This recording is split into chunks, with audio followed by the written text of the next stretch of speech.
Good evening, ladies and gentlemen. My name is Bright Ops, and welcome back to Armello. Once again, last time we did this, we did one of the novels that the game has to offer, namely The King Part 1. We are moving on to Part 2. Because we've already done Part 1, we might as well do the second one, and we'll see where things go from there. The King Part 2.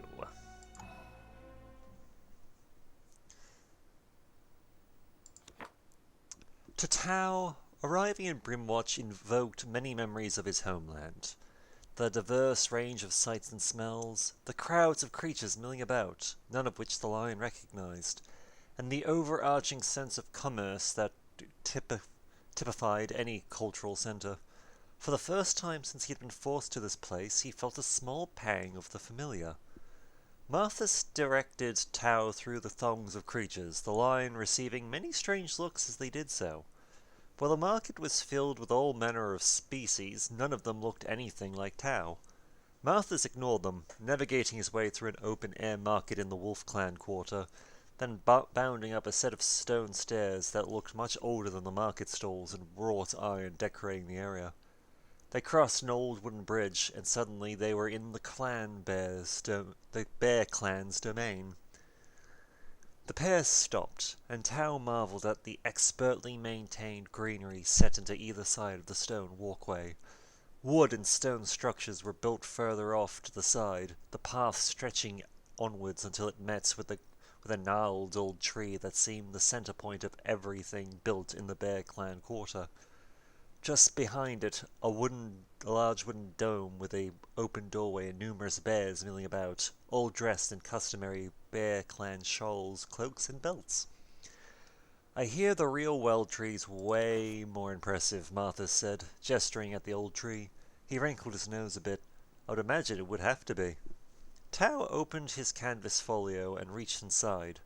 From within he pulled a simple card with a strange artifact emblazoned on the front, an egg-like stone glowing blue as the calmest inland cove. "What's that, then?" Marthas asked, leaning to the side to get a good look at it. Tao snatched the card away from his friend's gaze, flipping it around and hiding it in his closed palm. "Nothing," he said. "Now wait here. I'll meet with Urash alone." The rabbit's ears fell in disapproval. "Oh, come on. And I'll be back shortly." The lion made no effort to explain himself further, quickly turning and making his way into the Wild Tree Hall. True to his word, whatever business Tao had inside with Urish and the Bear Clan, it did not take long. Marthas had barely gotten comfortable under one of the smaller trees planted off the edge of the walking path when he saw the lion emerge. "How'd it go?" Marthas bounded up from under the tree, patting the dirt off his tunic. He followed close behind his lion compatriot as they crossed the bridge back into the Wolf Clan quarter. "That didn't take long. Urish gave you any rewards?" "No," Tao said blatantly. "I would not accept monetary rewards." Marthas groaned, spinning around to the front, trying to catch his newfound friend's gaze. "Seriously? That was your chance to get some pocket money. How else are we supposed to survive out here?" A new voice, high-pitched, instantly recognizable, interrupted their conversation. "That is a valid question, if I do say so myself." The fur on Tao's neck bristled. "Velen?" Tao's voice was a low growl. Marthas gasped and shrunk behind the lion's massive form as both turned in unison. The Rat Clan's spy master was standing just behind them, flanked by two of the largest rats Tao or Marthas had ever seen. "Tao, my friend," he held his arms out in a welcoming yet overly rehearsed gesture. "I'm so glad you decided to take my advice and come to Brimwatch." "I am here in spite of your advice," Tao said, "not because of it." "All the same," Velen kept a wary gaze on the impetuous canvas folio held on the lion's arm. "You're here now, which makes things so much easier for all of us." Tao glanced at the two guards flanking the spy master. Valen leaned inward, breaking his line of sight. "Oh, you think I'd face you again with only 2 soldiers?" He nodded to a few rooftops around them. The sun glinted off the polished metal arrowheads from the small army of archers standing atop them. My eyes and ears noticed you the moment you stepped into Brim's watch, Velen said, crossing his arms triumphantly.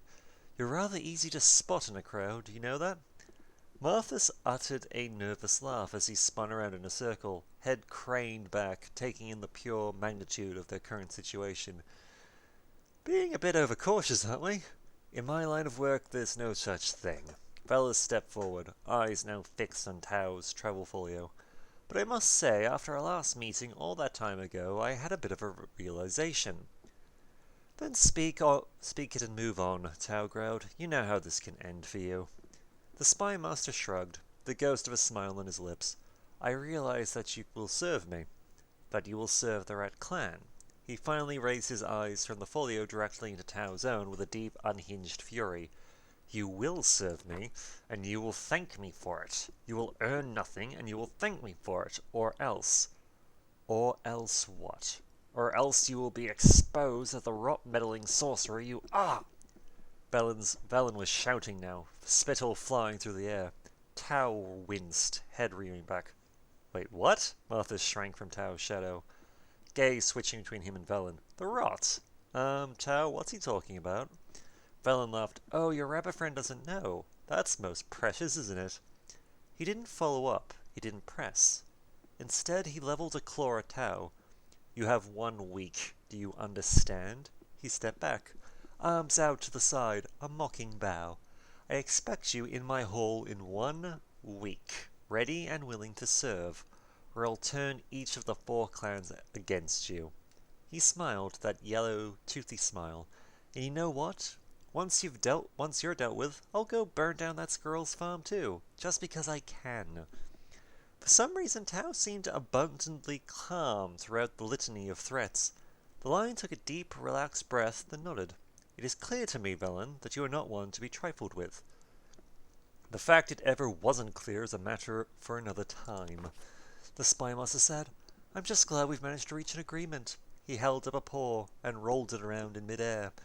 The archers on the rooftops disappeared. Valen gestured to his guards, and they brushed past Tao and Mathis, disappearing into the crowd of the open marketplace.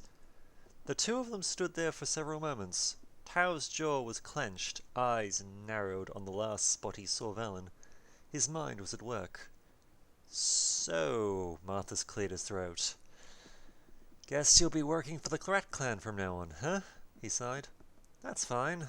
I can find work in Sandstone Warren, probably. I'll grovel to the Jesper Claws. I'm sure they'll make me a ditch digger or something. Be quiet, Tao said. I'm thinking. What was that about the rot, by the way? Martha stepped to Talon's front. Is it true? The lion sighed, rubbing the side of the folio with an idle claw. It's not that simple. So it's an answer that isn't just no. The rabbit sounded nervous. Look, I don't want to pry. Then don't, Tao said. Valen understands little of what he saw. Don't worry about it. Marthas rolled his eyes, offering a mock sigh of relief. Well, great. He looked down the road at the bustling market where Velen had disappeared. Not that it matters, I suppose. You're right, it doesn't. Tao began to march ahead. I have a plan. A plan? For what? Marthas jumped off the line, trying as usual to keep pace with his massive strides. You heard, Valen. You don't show up in a week, you'll get run out of Brimwatch. Then we've a week to fix this, Tao said. He turned a corner down an alleyway into the Wolfclan Quarter, and spied an iron sign hanging above, the Howling Moon, room and board. He pulled open the door and ushered Marthas inside. The tavern was smoky and warm, the scents of roasted fowl and strong ale hanging in the air. A few heads turned at Tao's entrance, but nobody chose to confront him. Despite being a den of wolves, Tao was the largest creature in the room. Marthas, being the smallest, held court unerringly at Tao's side. Tao ordered a pair of ales from the barkeep, and the 2 sat down at a wooden table off to the side of the room, the canvas folio set between them on the center of the table. Marthas regarded it with innate curiosity. You've been carrying that thing around since I first saw you, he asked. Got some valuables in there, or what? In a way. Tao set it down and unfurled it, taking out an overlarge piece of parchment. It was blank on both sides. The lion glanced aside to the main tavern floor. Nobody was spying on them as far as he could see. Watch this.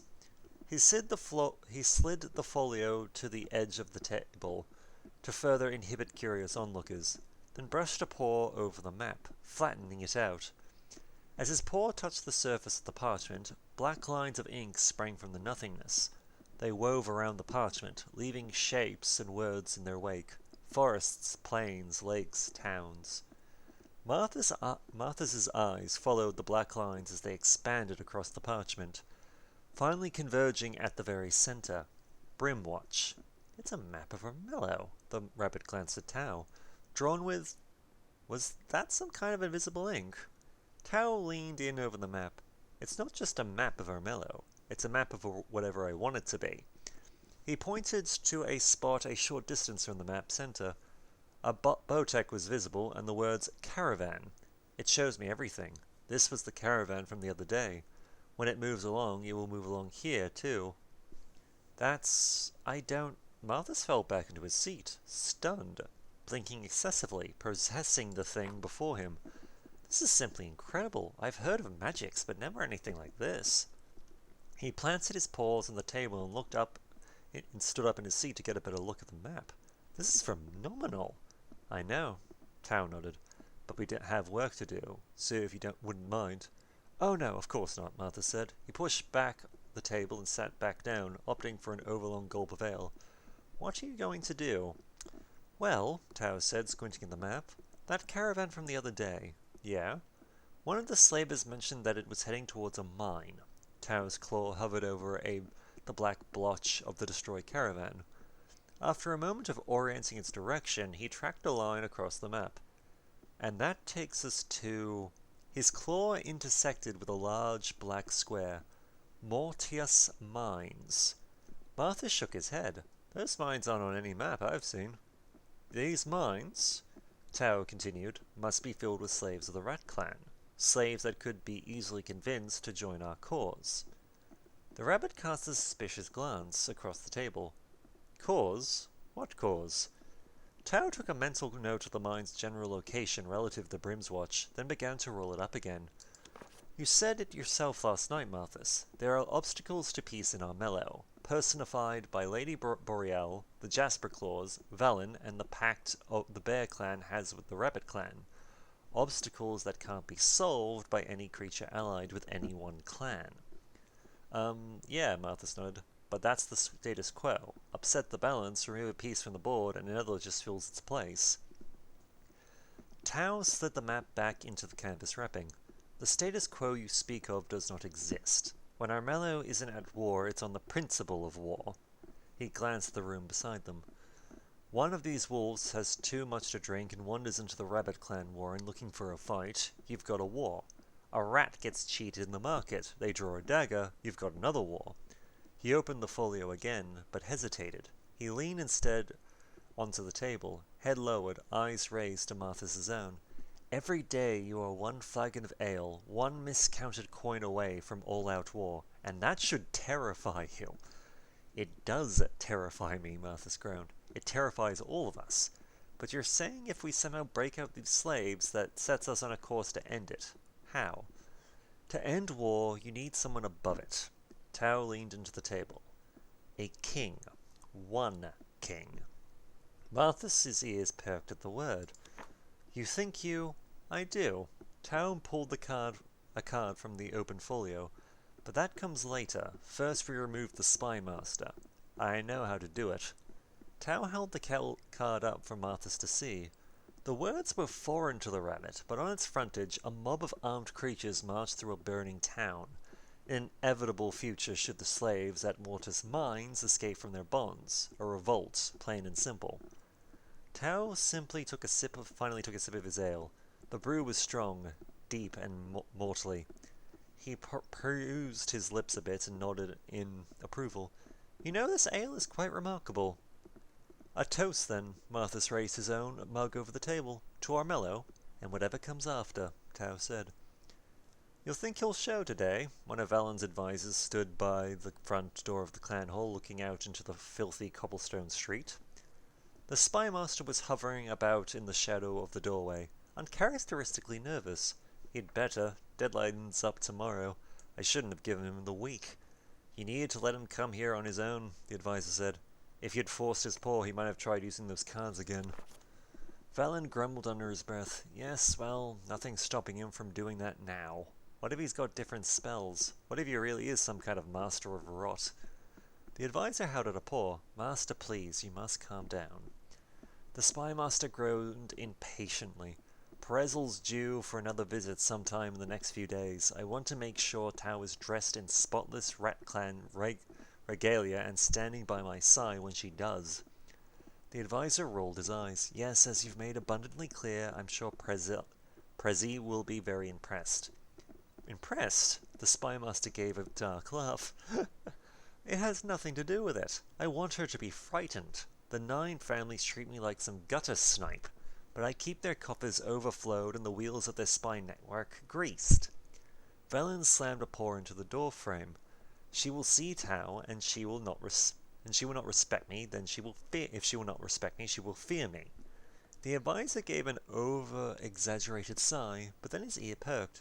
Oh, I hear something. Velen leaned out from the clan hall's entryway, looking down the street. Is it him? Is he? Oh no. The advisor stumbled backwards, off the steps leading down the street. He scrambled to his feet, running in the opposite direction as quickly as he could. A bell began ringing, an alarm bell. Smoke was raising indiscriminately just a few streets over. There were screams of pain and terror bellowing across the curiously empty cobblestones. The spymaster stood in the clan hall entryway, petrified. What in the territories could this possibly be? A riot? Did the Wolf clan finally decide to invade?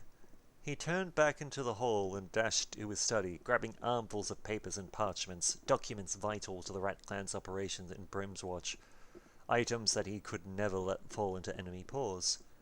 By the time he returned to the front door, the air was thick with smoke and ash. The Rat Clan quarter was burning, its wooden infrastructure caught like dried kindling.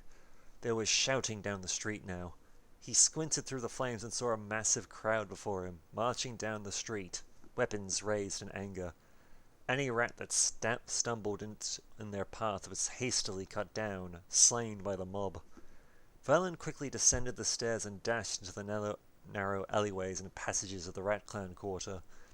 The fire was spreading quickly, and throngs of panicked rats scuttered to and fro, clambering over each other in a mad dash to reach the safety of the other clan quarters. But Velen had other plans. He ducked down a side street towards a grate that led to a small escape tunnel, one of many his predecessors had installed throughout Brimwatch. It was here where his agent slipped through the world unseen. His only problem was that in his mad dash to collect the parchments from his study, he had neglected to pick up his keyring.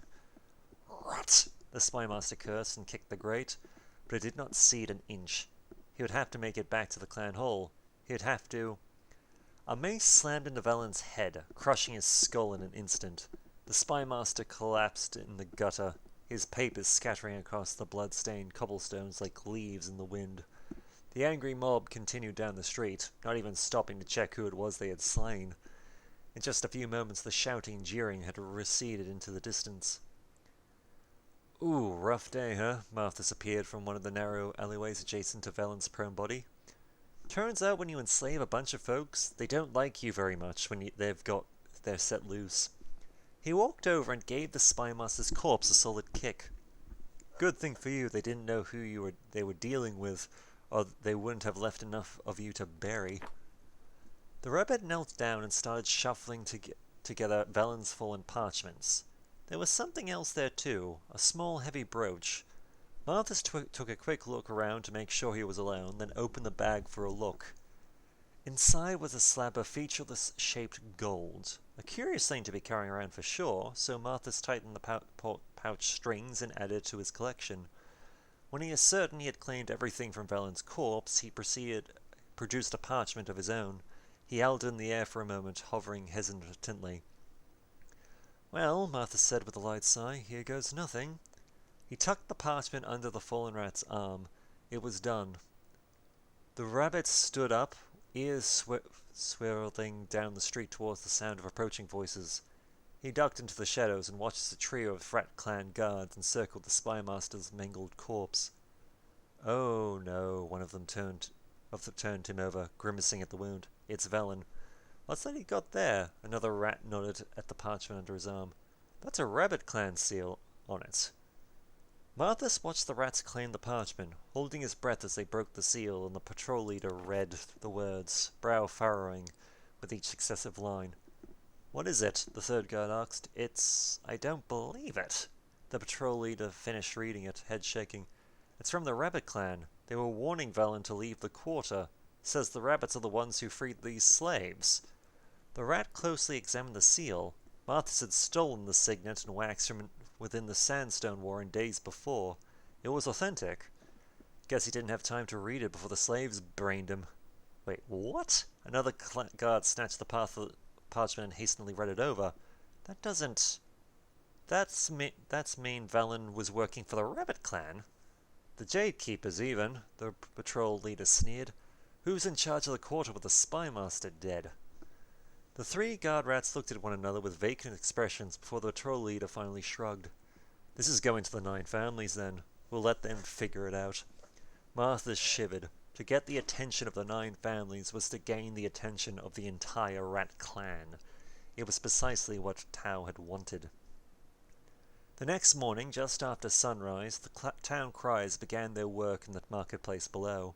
Tao and Marthas had taken a room above the tavern, their window overlooking the large square below. As the crowds began to gather, the news began to spread. Rat Quarter burns, Lord Velen a Rabbit Clan spy, murder and mayhem as revolt spreads. Tao turned away from the window. Well, we're in it now, I suppose. Marthas looked uncomfortable, knees curled up to his chest in the small window seat abutting the clouded glass panes. In his paws he filled with his family carving, the grey stone rabbit turning this way and that. It'll be my brothers and sisters implicated in this now, Tao. The Flint Runners need not be part of the chaos to come, the lion said, walking to a table in the middle of their room. The map was laid out, consuming the entire surface. He squinted at the tiny markings, watching them navigate in contours. The parchment you placed fell into the right pause, and that's all that matters now. What is our next move? Tao's gaze didn't break from the map. Our next move comes after their next move. He planted a claw on the map.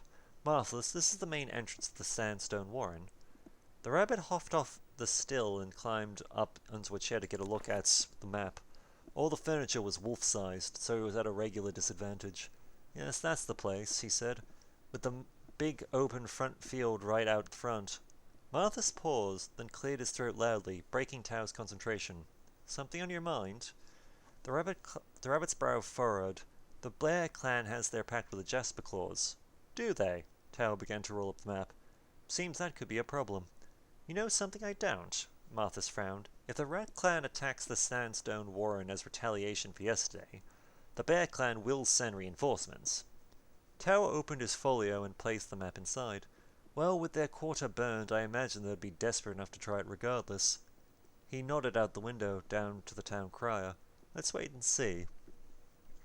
The hill outside the Sandstone Warren was tall enough to provide cover to the pair as they stood at the sidelines. Down below, an open field led to a massive, yearning tunnel that stretched deep beneath the surface. The burrows below were opulent, an underground city carved into the earth itself, befitting the Rabbit Clan's status as master craftsman. The field would normally have been filled with traders, visitors, and the like, but today it was barren, and for good reason. A contingent of Rabbit Clan soldiers, wielding their trademark halberds, stood in perfect rank and file outside the entrance up to the warren. They were expecting a battle, and both Tao and Marthas knew they would get it. Nearly a full week had passed before rumours began circling of a Rat Clan counterattack.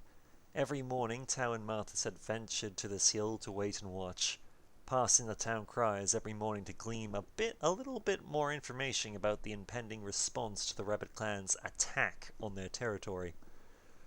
Marthas was rumbling idly as they waited together in the late morning sun, sitting in the grass on their hill overlooking the activity below.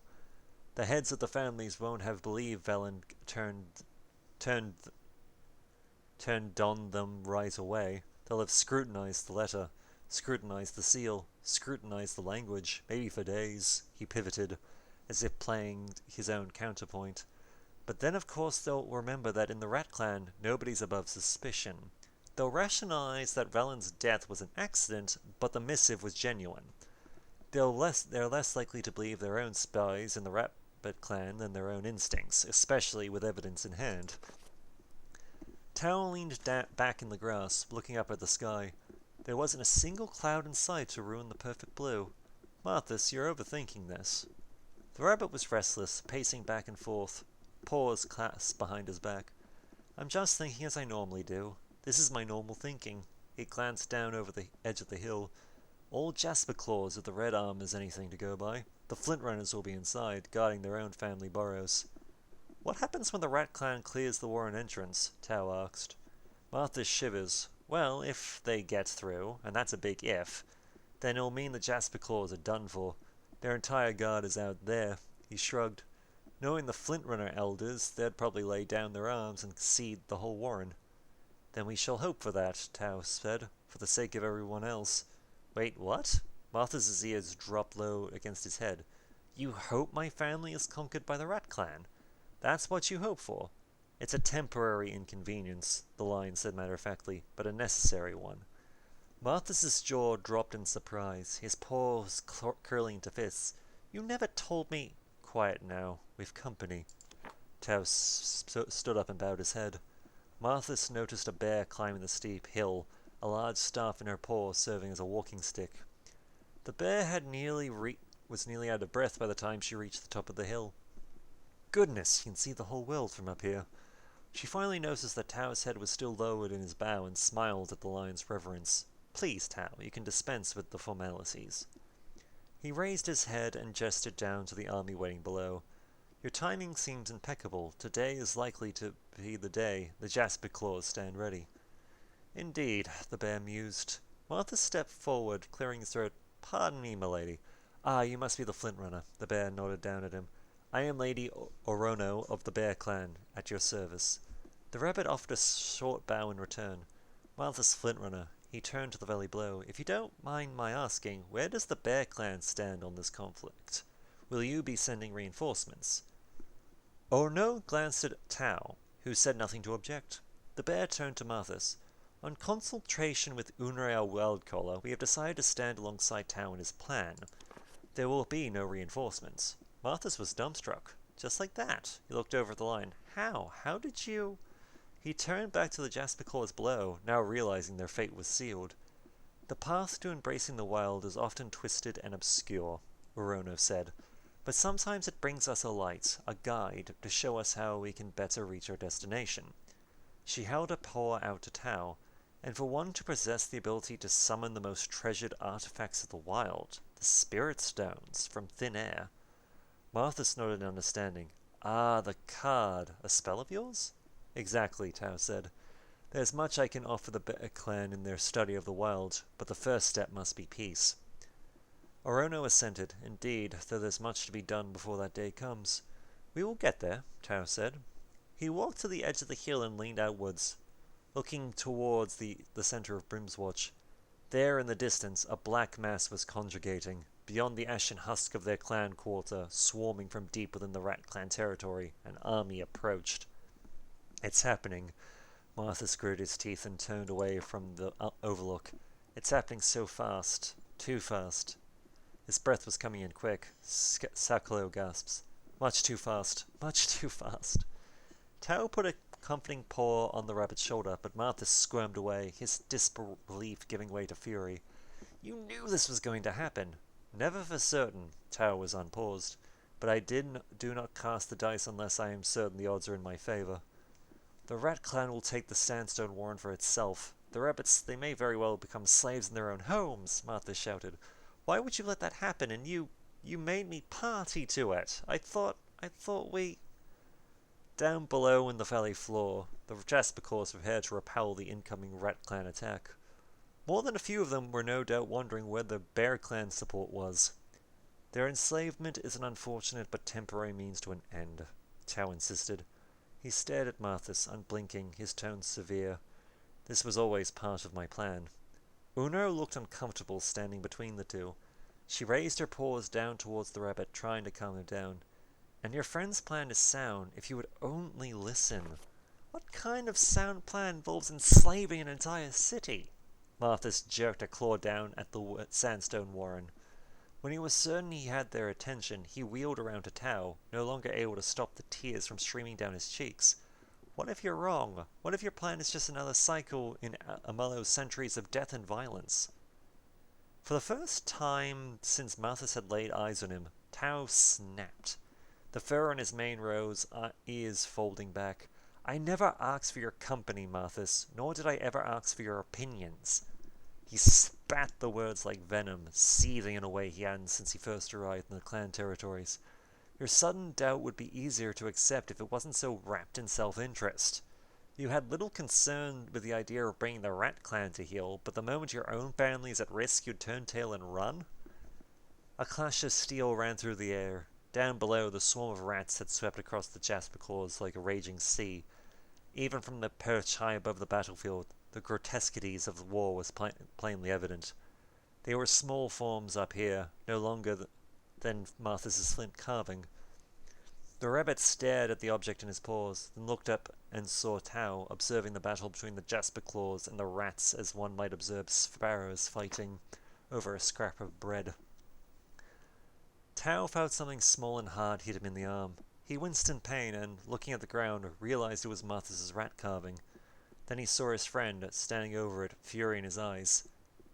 The flint runners are finished after this, he spat at Tao's feet. I hope every time you close your eyes, every time you blink, you see their faces in the darkness. Marthas, Tao reached down and claimed the small carving, but the rabbit was already marching away from the hill, back towards Brimwatch. He said nothing. No goodbye. He will come around, Orno said. When the flint runners are free once more, he will come around. Tao said nothing in response, instead looking down at the statuette in his paws, turning it over and over. Tao looked down at the ensuing slaughter and the lifeless jasper claws that lit the battlefield. He took a heavy breath. Visitor for Lady Burrell. The lion leaned back in her chair, looking through the doorway towards the entrance. Brimwatch's wolf clan hall was all grey stone, lit sparingly with weak torches and candles. The hall leading from Burrell's office to the front door was near pitch black, but wolves had little problem seeing in the dark. Instead, the poor light was meant to put their visitors at a disadvantage, an intimidation tactic similar to the caged corpses of criminals executed in the Wolf Clan court that flanked the road to the clan hall. When the Brimwatch Alpha saw Tao standing at the threshold, she allowed herself a curious tilt of the head. Well now. She stood, buckling her sword belt and throwing on her cloak before striding towards him. The big cat finally makes his presence known. So my reputation precedes me. Tao crossed his arms expectantly. As a red dawn does a storm, Lady Boreal laughed, pacing a circle around the line, sizing him up. Despite being half a head shorter than he, Boreal still cast an intimidating presence. Wolf Clan guards stood off to the side, giving the two plenty of space in the threshold.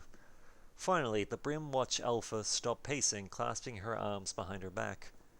We know you're involved with what's been going on. Would be idiots not to suspect it. She nodded at the door. Strange creature arrives in Brimwatch. Nearly a week later, the Rat Clan quarter burns to the ground. The next week, the Jasper Claws are all but wiped out. And now, not 5 days after that, the strange creature stands before me. She leaned in, eyes narrowed with poorly guarded distrust. I can't help but feel the Wolf Clan might be next in this string of misfortunes, and you might have something to do with it. Tao shook his head. Are you certain that's not the bane of Brimwatch continuing its dire work? Boreal laughed. The bears may blame silly superstitions like the Ross, but I know there's nothing here. What's happening here has nothing to do with old fables. She instead fixed her gaze on Tao. I insist that I too am a victim of unfortunate circumstance, Tao said. That a fact. Lady Boreal kept her distance from the strange creature in her threshold, but appeared to be making a conscious effort to not appear too intimidated, leaning in periodically, as if daring the lion to try something. I'm half tempted to throw you in our dungeons for a week and see if our city's luck changes. Your luck's already changed. Tao raised a paw into the air. In it's a simple leather pouch, if I understand it, milady. Calling me milady is the quickest route to my dungeon. Her garden eyes glared unblinkingly. Tao paused, nodded silently, then continued. As I understand it, the Wolf Clan controls all the gold veins in Brimwatch. Yes, we control the mines and the gold. Lady Boreal crossed her arms. What of it? Tao held his arm out, offering the pouch to the wolf. I have a piece of gold here. I'd like you to tell me where it comes from. Boreal looked at the pouch with a hint of suspicion. You would, huh? She snatched it out of his paw and slid the featureless gold bar out into a nearby table. It slammed into the wood with a reverberating thud.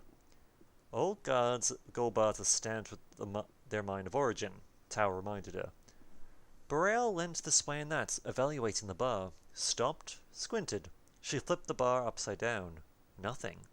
What is this? She grabbed the gold off the table and reeled around to Tao, shaking at him. Where did you get this? There's no stamp, Tao said, nodding sagely, because it didn't come from a Wolf Clan mine. Boreal was furious. Her lips folded back, sharp teeth exposed. Explain yourself. But Tao was not easily intimidated. Very calmly, he reached around behind him and produced a leather satchel, tilting his head to free himself from the shoulder strap. When I first entered Wolf Clan lands, I was accosted by a caravan. A slave caravan. Boreal sneered. The Wolf Clan doesn't abide by slavery. You are clearly mistaken. You're half right. Tal held out the satchel. It was brimming with yellowed parchments, some stained black around their edges. The slavers weren't Wolf Clan. They were Rat Clan. Rat Clan? Boreal looked at the parchments before her, then, casting a half-trusting gaze at the lion, accepted them. We've heard reports, a few missing creatures here and there, but... She paused, sliding the parchments out and noticing the stains at the corners. Her nostrils flared when she recognized the scent. Blood. Where did you get these? The spy master was kind enough to donate them when he turned against his own, Tao said. They reveal slaves are being taken to Rat Clan mines hidden in Wolf Clan territory. He gestured to the bar of gold she was still holding idly in her paw. They're stealing your gold. Boreal took a moment to process this. I don't for one moment believe Valen turned against the Rat Clan. The Rat Clan believe it, Tao said, because they are predisposed to distrust. The wolf looked down at the parchments briefly, then back up to the lion. You know the location of these mines. Coincidentally, the slaves of one in particular revolted and escaped. Tao offered a knowing grin. Seems they decided to exercise their newfound freedom to gain compensation against the Rat Clan for the pain and suffering they caused. He nodded behind him. By burning their quarter to the ground. Lady Boreal looked impressed. Not a common expression for her by any means. She took a closer look at the spy master's stolen parchments. There are several such mines mentioned in these papers. Tao said nothing, waiting patiently. Finally, the Brimwatch Alpha turned her attention to the guards surrounding them. Get Captain Rill, the guard nodded, and set off into the darkness. Tao waited and watched as Lady Boreal marched back to her office, pulling out a few maps and parchments before returning to the front threshold. As she laid the materials down on the table, she tossed the gold bar to one of her subordinates. Don't lose that. After a moment, she cast a worried glance at Tao. Hope you weren't planning on keeping that. It was forged in blood, the lion said, his voice cold and emotionless. I've no interest in such things. Boreal nodded with disinterest. Lady Boreal, the voice, new to Tao, was coming from one of the side passages. It was another wolf, dressed in similar chain-mail armor, though it was missing the extra ornamentations that hinted at her superior's many years of illustrious service to the Clan Alpha. She was a head shorter than Boreal, but looked nearly as fierce. What's going on? Who? She stopped dead in her tracks when she noticed Tao standing in the center of the room. Captain Rill, Boreal barely acknowledged. Gather the pack. We've a busy day ahead of us. Rill cast another suspicious glance at Tao before stepping to Boreal's side. What are to be their orders? A map was placed down on top of the table. Valen's parchments laid down around it. Lady Boreal was using them to make marks on the map with a charcoal pencil, one by one. 5 marks, all on the borders of Wolf Clan territory. 5 illegal gold mines that need to be dismantled, and she drew an X over Sandstone Warren. The Rat Clan. The Rat Clan? Rill leaned over the map. What do you mean? I mean, Boreal said, we're going to deal with those skin-tailed thieves once and for all. She slammed a fist into the wind table. They're enslaving our people, stealing our gold, and right now they're all settled nicely in the Sandstone Warren. She stopped, casting a sideways glance over to Tao, a realization just then hitting her. How thoughtful of you to wait until today to deliver Valentine's parchments. The Rat Clans had just enough time to move their hierarchy into the Warren, but not enough time to bolster their defenses. Tao said nothing. Captain Rill, however, looked hesitant. If we're to attack a Rabbit Clan Warren, we should inform the Clan Alpha. Craig Greymane will hardly appreciate you acting on your own again. Boreal's head slowly turned from Tao to her second command, teeth bared, a low growl escaping her throat. What is that I hear from my captain? What is that I hear? Rill shrank back. Nothing. Nothing? Nothing but my full submission to your command. Rill was staring down at the floor, extremely careful to avoid eye contact. Boreal turned back to the map, taking a deep breath. Good. Dismissed. Captain Rill and the remaining guards disappeared down the various corridors of the Wolf Clan Hall, leaving only Boreal and Tao. After a moment, she turned to the Lion and met his gaze. The Wolf Clan thanks you for your service. I am but a humble messenger. Boreal laughed, though it was devoid of humour. She turned back to the table, drumming a claw atop the parchments. I don't know what you are or where you've come from, but you and I both know there's more to this. She glowered at Tao, eyes radiating with menace. I think for both our sakes, it would be wise for you to keep a lower profile from now on, at least this luck of yours runs out. Tao smiled, though it was devoid of kindness. There was nothing left to do now but wait. In his room above the howling moon, Tao idled the day away in the window seat, watching the passers-by in the market below. The crowds thinned out when night fell, with only a few shadier vagrants frequenting the now vacant stalls, searching for discarded scraps. A wolf guard shouted somewhere in the distance, but their target was only a thieving vole. The two ran down under his window into an alley down the street.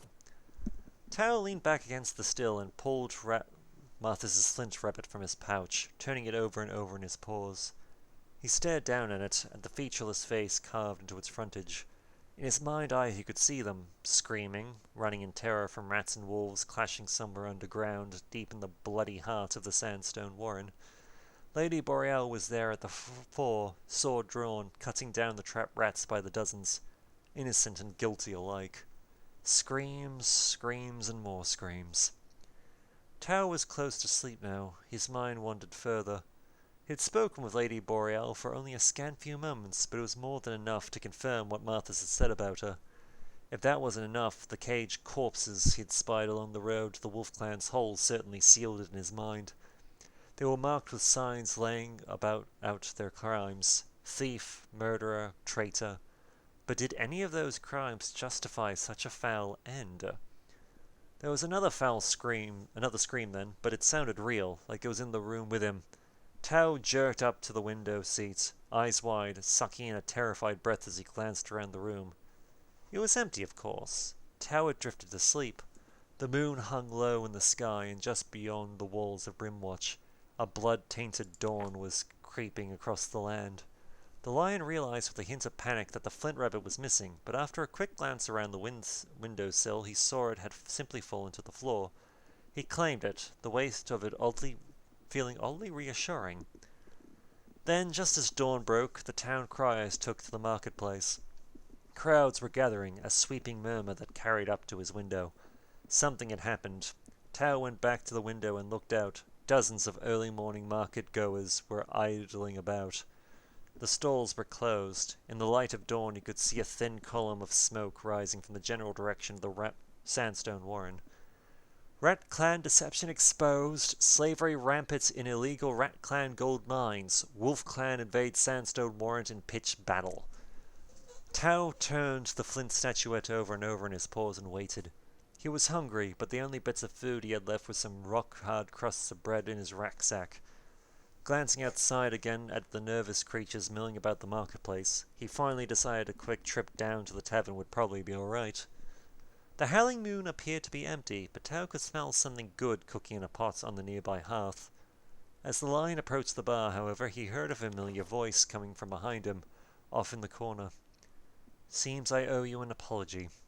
Tao turned and saw Marthas at the small corner table they'd been sitting in not a few weeks prior. Sat across from him, a bowl of piping hot potato stew and half a loaf of peasant's bread waited. The rabbit nodded to the placement. "Come on, get to it." "How did you know I'd be down here?" Tao sat next to the table and quickly set up clearing the bowl. "Because it's morning. Creatures eat breakfast in the morning." "Ah, well, thank you." The wolf sat in silence for several long moments before he raised a paw and set the flint figurine on the tabletop. "I think this belongs to you." Marthas quickly reclaimed it, holding it close. "Thank you." He put it back in his side pouch and patted it reassuringly. "I've been in the stance and warren these last few days, helping clear away the dead, rabbits and rat alike." He groaned.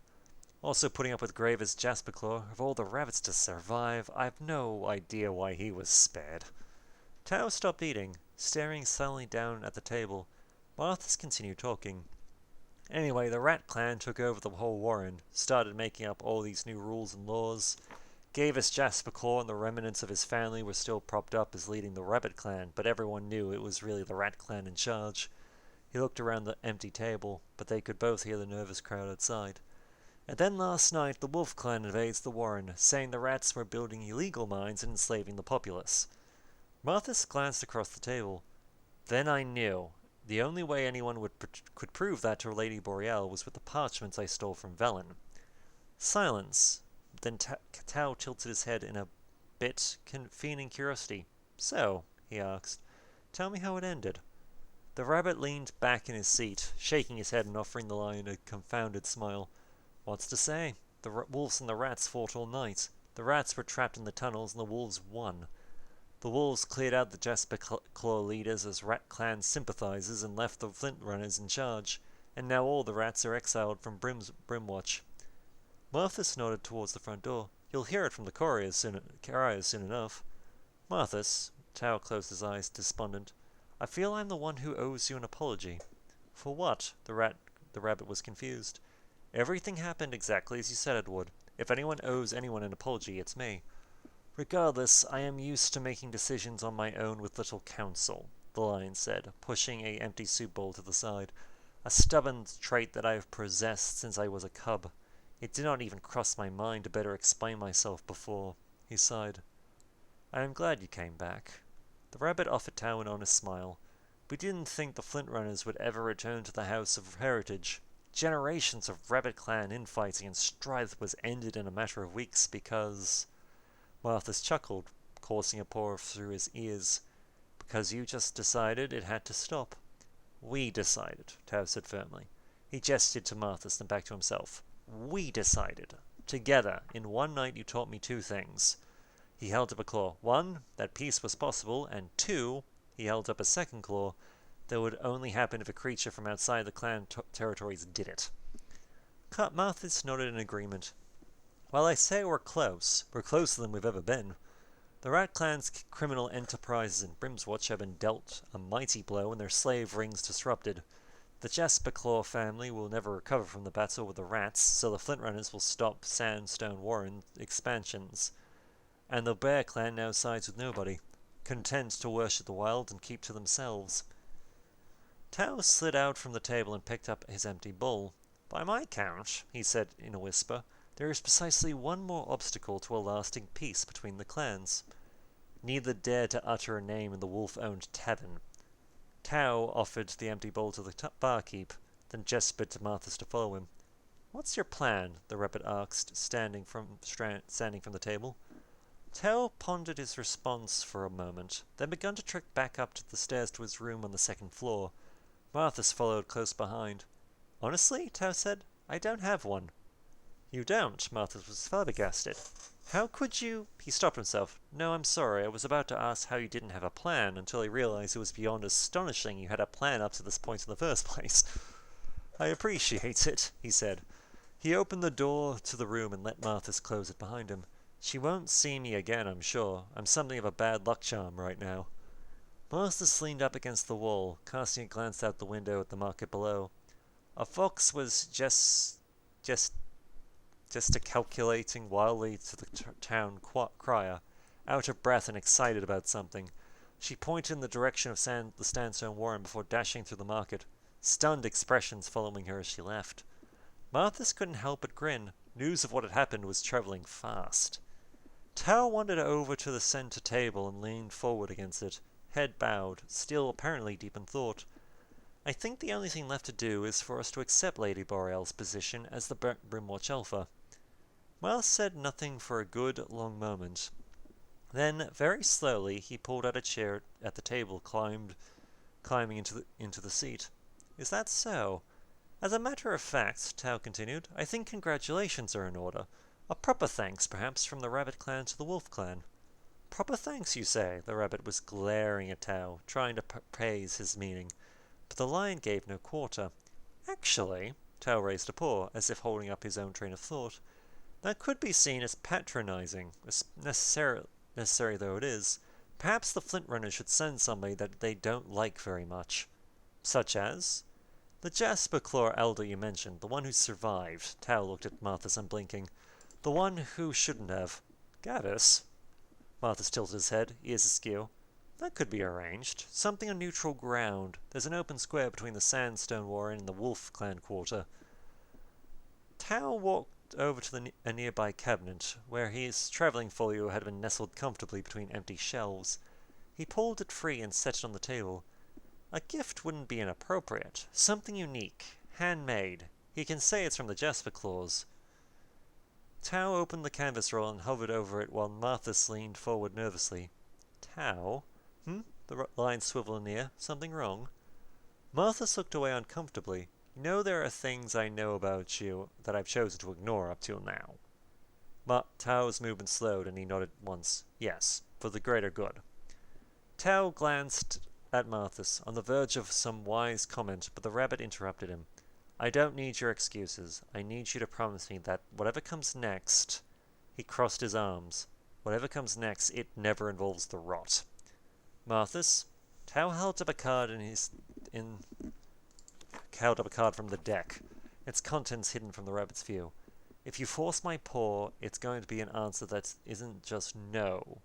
He slid the card into a stiff envelope and tied it with a piece of string, then slid it carefully across the table.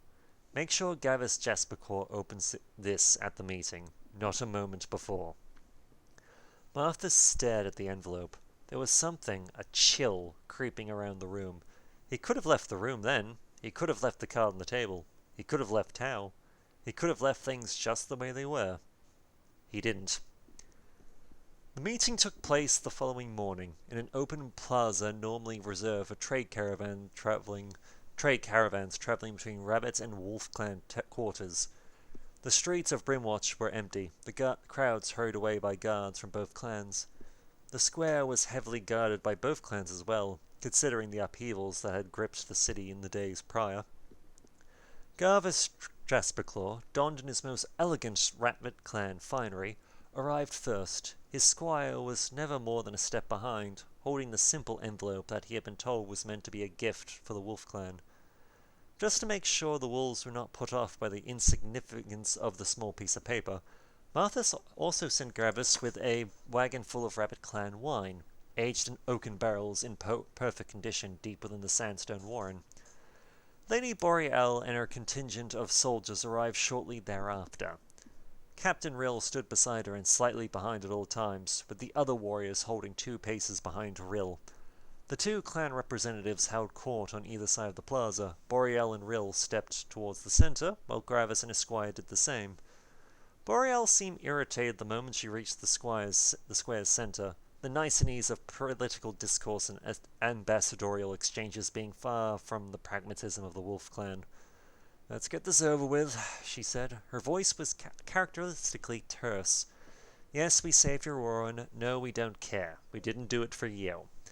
Garvis, a career politician, ignored the wolf's manners and forced a smile. Lady Boreal, Elfer of Brimwatch and saviour of the Sandstone Warren, I am here on behalf of the Rabbit clan to thank you for your deeds. He reached behind him, and the squire placed the envelope in his paws. I have a special gift for you from the Jasper Clause. That is absolutely unnecessary, and I think we'll just take the wine and go. Boreal nodded to the wagon across the plaza. Several soldiers crossed the square to claim it. Well, just a moment, Garvis insisted. He opened the envelope and pulled out its contents. Within the envelope was not a letter, but a card. Wait, what? The rabbit held it aloft and squinted at it. What is this? What is what? Boreal rolled her eyes. It's a card. Wonderful. Thank you. But Garvis did not hear her. His eyes were fixed on a strange piece of artwork drawn onto the card's front. It was a rabbit, not unlike him. Its eyes glowed with a purple mist, black smoke erupting from the ground around him. Behind the rabbit on the card was some kind of bird, a massive black raven. Garvis looked up from the card and could see the entire Wolf Clan delegation had drawn their weapons. What? He took a halting step forward. What is the problem? The rabbit blinked. His world was awash in a strange purple hue. He could sense something behind him. When Garvis turned, he could see the massive raven from the card, now given full and terrifying form. Its purple eyes stared down at him, filled with hatred and malice. Garvis tried to turn, tried to run, but suddenly he felt nothing. His life had been snuffed out, drained by the creature. His corpse fell to the ground in a heap. He summoned a beast! Kill it! Lady Boreal charged forward, sword raised. Her steel passed through the giant raven without so much as a nick, as if slicing through a cloud of dense fog. The wolf paused momentarily at the end of her swing, realizing in a brief, terrible moment that what it was that was standing before her. She turned, looking up at the monstrosity. A vague memory crossed her mind, a drawing she had seen, perhaps in a book, or painted on a wall. A black bird with purple eyes, an ancient seed of conflict deep within Brimwatch, sown in days long forgotten. The bane of Brimwatch. The creature opened its maw, and a horrible screech sent an icy chill through the entire city. Boreal dropped her sword and covered her ears, collapsing to the ground in pain. The bane swept a baleful wing over her form, and with a single agonizing scream, Boreal's life was cast out from her body. She went still, paw reaching for her sword but never having found it. Captain Rill stumbled back, the other Wolf Clan soldiers completely stupefied at the sudden and immediate death of their pack alpha. The Rabbit Clan soldiers on the other end of the plaza were just as terrified, and just as much a victim of Garvis's foul gift as their wolf counterparts. And then the Bane cowered. Something drew close, something it feared. There was a calming presence in the plaza then, a bright blue light washing over the strange purple mist that hung low in the air. Don't let it near you! Rill turned and, from the opposite end of the plaza, could see three massive creatures approaching from the mist. On the left and right, Osha and Una of the Bear Clan. In his paws, Usha held an ornate tome, while Una wielded her staff, held out like a weapon. Between the two bears was none other than Tau, holding aloft a bright blue artifact that pulsed with a curious, calming light. A spirit stone. The Bane shrieked and hissed, pieces of its body beginning to scatter into the winds like ash, the spirit stone seeming to pull the creature into the physical plane. Urish and Uno said nothing, focusing entirely on the totems in their paws. Tau stepped ahead of them, and Rill could see the lion bend down to claim Boreal's sword. You've hurt these creatures enough! Bao shouted, leaping forward with the blade extended. The steel pierced through the inferior form of the Bane, drawing not blood but a focused gash of purple mist. It swung around to attack, but Tau was too quick. He ducked under its wing and raised Boreal's blade once again, slicing off the appendage before it could recover. As the creature's wing landed on the stone, it burst into a cloud of ash and purple mist. Tau stood before Captain Rill and her soldiers. On my mark, he said, gather your pack and show this accursed beast the true might of the Wolf Clan. Rill said nothing, merely hefting her own blade and nodding to the soldiers behind her. The bane was twisting, writhing about in the center of the plaza. Putrid mist flowed from its wounds, but it was not finished yet. It turned to face Tao and let out a blood-curdling shriek, its purple eyes fixated on the line. "Ready?" Tao raised the spirit stone. The creature hissed once again and reared back, maw opening wide, preparing to lunge. "Go! Now!" The wolves, led by Captain Rill, charged past Tao, blades raised, bellowing a terrifying war cry as they cut into the bane's form. They barked and hollowed as the creature was quickly eviscerated, already weakened by the power of the spirit stone and the bear's presence. Its screeches of pain and torment were drowned out by the victorious howls of the Wolf Clan warriors as the once massive bane shrank and shriveled to nothing before them, its form dissipating into thin air like a morning mist. The fog receded, and the bane of Brimwatch was no more.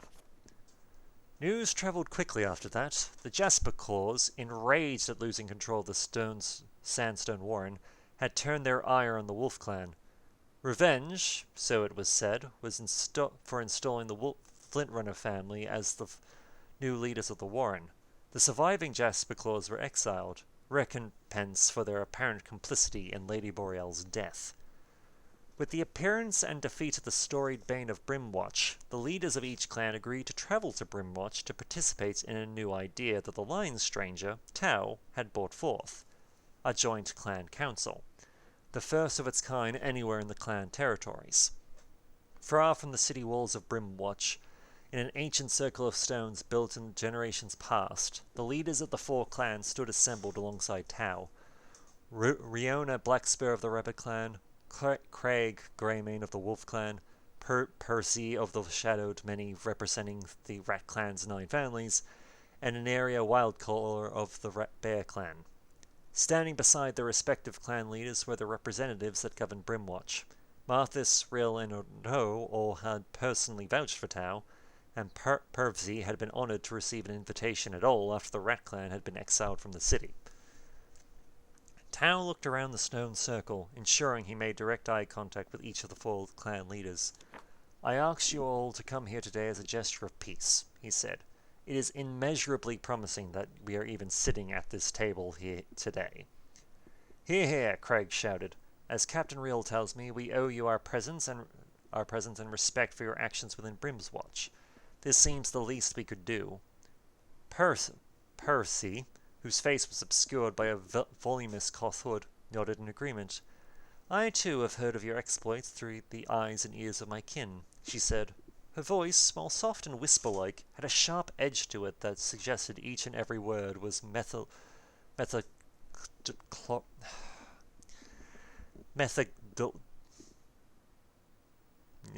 chosen. I am most curious what you have to say." "As am I," Inira raised her paws, gesturing to the others standing nearby. "I feel we are already on the road to great things simply by being here." "Indeed," Tao said, "but the road to great things has been winding and difficult." He nodded to Inira, who repeated her gesture to the other clan leaders. "For all of us." "For some more than others," Rowena offered an open paw to Percy, who seemingly surprised by the rabbit's magnanimity. Tao conceded this, nodding solemnly to the Rabbit Clan leader. "Agreed. I came to this land a stranger, but I feel if we work together we may be able to build something greater than your individual clans can offer." He reached beside himself and pulled up the oversized piece of parchment, his map. "I'd like to show you something. I think you might find it compelling." He strode to a large circular platform at the center of the stone circle and set the map down so all could see it. Marthis, who had been standing silently beside Rowena, leaned to the side, half expecting Tao to show off the map's magical properties. However, this audience apparently required something different.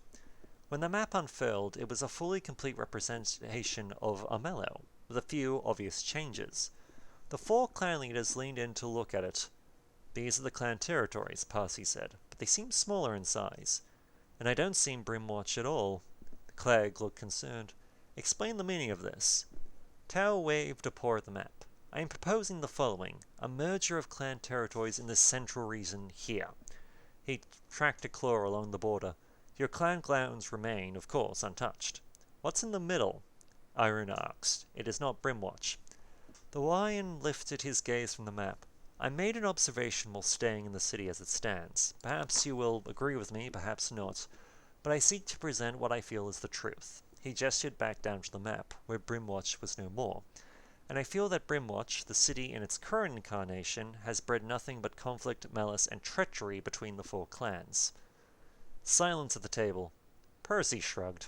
Even if Brimwatch was placed with some new city, the clans would still find conflict at its borders, which is precisely why the borders around Brimwatch must go, Tao said. There was a murmur around the table. How do you propose this? Rowena asked. A castle, Tao said. A castle and surrounding town with no clan affiliation at all. Castle suggests kings and queens, Craig said. I think I'm beginning to understand the nature of this meeting. Tao offered a humble smile. I would not put my own name forward. I would ask you to choose the one you feel best holds your clan interests at heart. He paused, then held his arms out in a welcoming gesture. A creature who will not favor one clan over the other. Percy gave a dark chuckle, then gestured to Marthas nearby. Did you have been traveling with this young rabbit since you arrived in Brimwatch? Through your actions, you set his family atop the Sandstone Warren. My actions? Tao laughed. Please, you give me too much credit. The confluence of events that resulted in the Flint Runners gaining control of the Warren was the result of bear, wolf, rabbit, and rat clan decisions that I observed carefully but had no true influence over. Martha seemed on the verge of saying something, but stopped and held silent for a moment. Finally, he turned his attention to Percy. Tao saved me from a slave caravan operated by your spymaster in Brimwatch, and we travelled to the city together. I am grateful to him. Perhaps knowing that following that course of discussion could lead to uncomfortable accusations about Velen's loyalties, Percy acquiesced. Of course, naturally. Silence again. Tao took that as a good sign. No immediate objections. When he was certain he had everyone's attention, he continued. I believe there is a way that we can guarantee this clan-free kingdom benefits everyone of every clan, Tao said. And from that, I believe we can begin to build something even greater. He gestured to Percy. The Rat Clan, for example, knows how to build institutions to last. Governments, hierarchies, perhaps even capable of building a system of rule where all clans are treated equally. A wolf equal to a rat? Craig balked. That's nonsense. I know, Percy said without missing a beat. It'd take at least 3 wolves to equal 1 rat. The wolf seemed on the verge of a sharp comment, but Tao growled loudly enough to snap everyone's eyes back to him. That's enough, I think. I've had enough. Your people have had enough. It's time to show that there's progress beyond what your individual clans are capable of. The lion turned to Percy once again. Can you do it? The rat felt the eyes of the other clan leaders on her. Well, we are scholars of the ways of all clans. These kinds of institutions you desire are not entirely beyond the realm of possibility. I didn't think so, Tao said. And then there's the Rabbit Clan. He turned to Rowena. Builders are fine things. Expert craftsmanship that stands tough through the ages. Your artisans could construct a castle and surrounding town free of destitution, a symbol of unity for all creatures that gaze upon it. Rowena considered this for a moment before nodding. Why do you suggest it's something any Rabbit Clan artisan would aspire to? Tao glanced over to Irene, holding out an upturned paw. Of course, the Bear Clan is wise in the ways of the world. After yesterday's events, that much is clear to all of us. He looked between Marthas and Rill, both nodding their agreement. Those bears saved us yesterday, Rill said, making sure her clan alpha was listening. If not for Tao and the bears, the bane of Brimwatch would have taken us all. All clan leaders offered a solemn nod, and Tao carried on. That said, I believe it is extremely important that the Bear Clan continues to guide us all to the world's whims, that they study the Spirit Stones, listen to their wild singers, and stand ready to defend us against the nefarious ways of the rot. He cast a quick glance over to Mathis, who he noticed was looking at him rather intently. It's clear that the rot fest is still in these lands, and we'd be foolish to ignore its dangers. Martha's stare from behind Rowena did not abate for several moments. Tao noticed this, but pressed forward all the same. And the Wolf Clan, he turned to Craig Greymane. Who better to defend the peace across this kingdom than their loyal warriors? Craig tapped a claw on the map, thinking. A contingent of soldiers to patrol the combined territories, perhaps. We could likely spare the retrievers at Oakenvale, one of our most elite fighting units. He looked to the other clan leaders. It fell to them to dismantle slave outposts, hunt down traitors and criminals, and impose my will throughout the Wolf Clan territory. He paused. I'm loath to part with my finest soldiers, but if this new kingdom is to work, it will need the discipline of the Wolf Clan to enforce it. Malthus finally turned his attention from Tau and shifted to his feet, turning to Craig. We could build these soldiers lighter armor than your iron plate, something suitable for patrol across plains and mountains. He pondered a moment. And perhaps new weapons, something with better reach than their blades. The clan elf looked impressed. So let me see if I understand this, Irina said, turning the group's attention to her. The Bear Clan is free to study the world and serve as a spiritual guide to whoever rules this new land. The Rabbit Clan builds the castle and supplies the arms and armor. The Rat Clan designs the machinations of government and order, and the Wolf Clan provides loyal soldiers to enforce this new rule of law. She looked around between the others, her gaze finally resting on Tau. And you must be the king. Craig looked uneasy. It is not an elf's place to be subservient to a king. I do not seek subservience, Tau said. You must remain an elf among your pack. That is not even in question. Instead, I merely ask the Wolf Clan to dedicate its time and effort for the greater good of Armello. That is not subservience, that is service, and there is great honor in service. Craig leaned back in thought, considering the lion's words. That makes sense, I suppose. He took a deep breath and gave a sharp nod. Very well. I can see a benefit to this that serves both the Wolf Clan and the other clans in turn. Eyes turned to Perezi, who offered a shrug. You ask us to rejoin your clans in harmony and build the rule of law. In our time of desperation and misfortune, you extend to us a paw of friendship. She pulled back her hood and offered the table an honest smile. The Rat Clan is prepared to make the most of this opportunity. And the Rabbit Clan is ready as well, Rowena said. I feel we may be ready to... Before she could finish talking, however, Martha slowly cleared his throat and stepped to her side. He whispered something to her, and after a moment of thought, she nodded. I do apologize, Rowena said, looking at Tau. Martha has asked if he can speak with you in private for a moment to elaborate on the sandstone war and structural changes that will be required if we construct this castle you are planning. Tau narrowed his eyes, glaring at Marthas with poorly hidden irritation. Those are discussions that can occur following our accord. It is really a simple question, Martha said, stepping forward and bounding past Tau. Just a moment, if you please. The lion sighed, then turned to follow the young rabbit. This will take but a moment, he said. They walked outside the standing stones, where a contingent of Rabbit Clan soldiers waited patiently.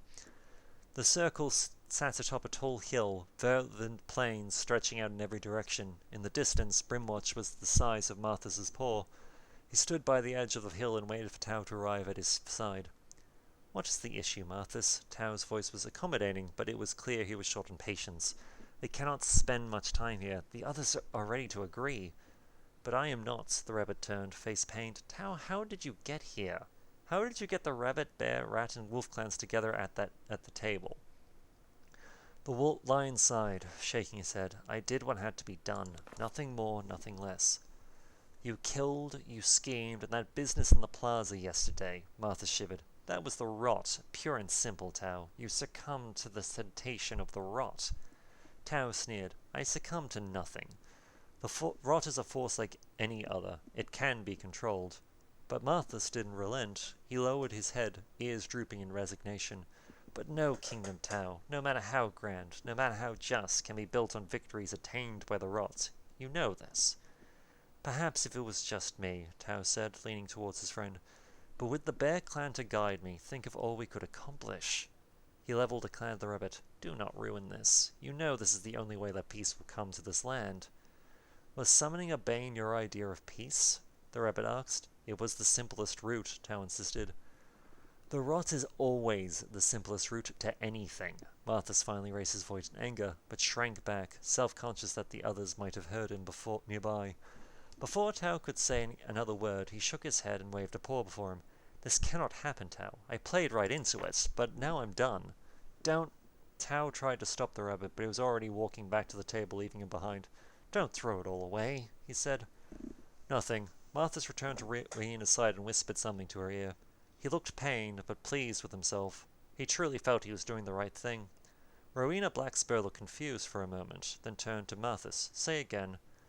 "The Flint Oneers cannot support Tao as king," Martha said loudly. "We refuse to concede an inch for this new kingdom, and as the steward of the House of Heritage, my word is the last on the subject." Tao's face was emotionless. The other clan leaders shared a confused expression, not entirely sure of what to say in response. It was Rowena who broke the silence first. "The strength of your word is grossly exaggerated," she said. "As voice of the Thousand, I have the final say in matters pertaining to all the Rabbit clan. As this new kingdom will benefit all the Rabbit clan, I had the final word, not you." "But what?" Marthas turned to face her. "But I represent the Warren. You represent nothing. Not anymore." Rowena nodded to the Rabbit clan guards standing outside the circle. A pair of them marched forward and flanked Marthas. One of them put a paw on his shoulder, wrapping his claws around it in a vice-like grip. "You will answer to the wardess of Warrens for this transgression," Rowena said. "Your foolish attempts to disrupt this accord was nothing less than an act of treason." "Please come with us." One of the rabbit soldiers clacked his spear against the stone floor of the circle, making Marthas jump. The rabbit courtier met Tao's steely gaze. "I can't... Is this it, then?" The lion nodded. Marthas took in a deep, calming breath. "Very well." But before he turned away, he reached into his belt pouch and pulled something free. Wordlessly, he set his paw on the center table, leaning just far enough across to set his flint rabbit carving within Tao's grasp. The lion looked up and saw it. His gaze locked with Marthas's own. "Is that it?" Marthas repeated through gritted teeth. "Yes." Tao claimed the flint carving, tightening his grip around it. "I'm sorry, my friend. I wish... So be it." Marthas slowly stood back from the table. He turned away, and the two rabbit soldiers fell into step on either side as they marched from the stone circle. "He doesn't speak for the Rabbit clan," Rowena said. "To be clear, the Flint owners will offer their full support to Tao and this new Armello." "Then it's decided," Craig said. "There shall be an accord." "I believe so," Irina offered the lion a relieved sigh. I was nervous for a moment there." The other clan leaders continued to speak, but Tao wasn't listening anymore. He watched as Malithus and the soldiers disappeared down the hillside. He could have stopped what was going to happen. He could have saved his friend from his inevitable fate. He could have tried to convince Malithus that his cause was just. But he didn't. Malithus was never seen again. The following months were kind to Armello. The four clans came together quicker than Tao would have imagined in his wildest dreams, most creatures more than eager to put the usual clan's strife aside in favor of new clan-agnostic ideals. It had certainly helped that each of the four clans had their own stories of heroism and bravery to tell of the mysterious lion that accepted the lofty responsibility of king of this new land. The castle was built at the center of Brimwatch, overtaking ancient stone and replotting rotten wood. The Rabbit clan's architecture ingenuity was on full display, their grand designs reaching new heights thanks to the fine northern stone being supplied by the Wolf clan. The Rat clan's scholars toiled day and night in dimly lit rooms with parchments scattered about, studying and subscribing the new dectrums of Armello. When Tao finally took the crown, symbolically forged from 4 separate pieces taken from the crowns of each clan leader, a grand coronation took place in the castle's opulent ballroom. The rest of the castle was still unfinished, but Tao had insisted the ballroom and throne room be the first 2 elements to be completed, even before his personal chambers, so that celebrations could be held and his work as king could begin without delay. The Wolf clan's retrievers of Oakenfall were formally inducted as the King's Guard in this first celebration, their new golden armor shining brightly in the pillars of sunlight streaming through the ballroom's high-set glass windows. The cheers of the common folk, now all free citizens of Armello, could be heard far and wide outside the stone walls of the castle. Peace, prosperity, and justice would finally be a right for all creatures, regardless of their clan. It was exactly what Tao and Malthus had dreamed of. The night following the coronation, Tao sat atop his throne, alone. The cheers had ended, the sounds of celebration long replaced with an empty, hollow silence. This was it. This was everything Tao had fought for. What Mathis had died for. The castle, the rule of law, the royal guards, Armello. Tao felt himself fidgeting. When he looked down at his paws, he realized he was holding the flint rabbit carving, now scratched and chipped after many long months of overuse. Whenever he wondered whether the fight was worth it, whether these few weeks of that summer long ago were worth all the death, destruction, and mayhem, whether they were worth courting the rot itself, whether it was worth having Marthas killed. Whenever he doubted, he pulled out the flint carving. Suddenly, Tao realized he wasn't alone in the throne room. Hello? His ears perked. Nothing. Then, somewhere above, an unmistakable sound. A raven's call. He looked up. Wait, hang on. Scratch it and chip.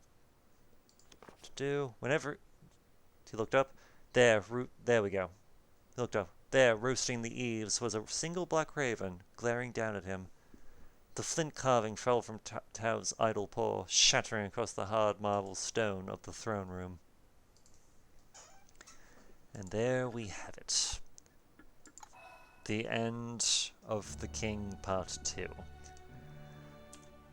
It was fun reading it, and if people want to hear any more Armello stories, please mention in the comments below. But until then, my name is Bright Ops, and I look forward to hearing from you. Take care.